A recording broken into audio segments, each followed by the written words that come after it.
round seeds and some had wrinkled seeds. Mendel in fact noted 7 pairs of such contrasting characters in garden pea plant. Pea plant is an annual plant and gives result in a year's time. A large number of seeds are produced per plant. The plant is grown easily and does not require aftercare except at the time of pollination.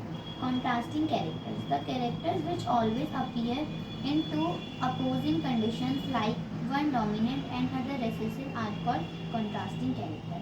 The traits of each kind of pea plant were preserved in generation after generation because the plant had bisexual flowers and normally restored to self-pollination. Mendel employed 7 traits of characters for his experimentation, one from each variety. All the traits had easily distinguishable distinguishable alternate forms, tallness and dwarfness, red flowers and white flowers. Dominant characters. The characters which show their existence in F1 generation in presence of its contrasting gene. For example, tallness is a dominant character in pea plant. Recessive character. The characters which do not show their existence in F1 generation. For example, dwarfness is a recessive character in pea plant. Inheritance of traits, Mendel contribution. The rules of inheritance of traits in human beings are related to the fact that both the father and the mother contribute practically equal amounts of genetic material to the child. Each of the traits can be influenced by both paternal and maternal DNA. Thus for each trait there will be 2 versions in each child. Mendel worked out the main rule of inheritance, Mendel's experiment.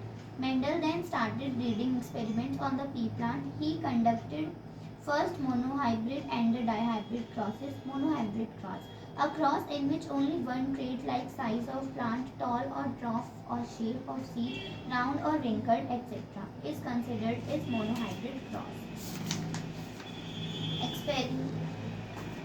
Experiment considering only one trait. Mendel took pea plant with different characteristics as tall plant and a short plant. The first generation of F1 progeny thus formed are all tall. There were no halfway characteristics in the first generation. There were no medium height plants. Mendel then allowed the F1 progeny plants for self-pollination. The second generation or F2 progeny of the F1 tall plants are not all tall. Some are short. This indicates that both the tallness and shortness traits were inherited in the F1 plants, but only the tallness traits was expressed. Thus, the 2 copies of the trait are inherited in each sexually reproducing organism. These two may be identical or may be different depending on the percentage. In the figure, both TT and TT are all tall plants, which only TT is a short plant. A single copy of T is enough to make the plant tall. Will both copies have T or for the plant to be short? Therefore, traits like T are called dominant traits, whole T are called recessive traits. F1 progeny, the first generation of Mendel. तो फिर जैसे कि आपने आज देखा, आज मैंने Mendel के एक्सपेरिमेंट के बारे में पढ़ा, तो ऐसे आप हमारी वीडियो को देखिएगा, उसको लाइक सब्सक्राइब करिएगा। Thank you very much.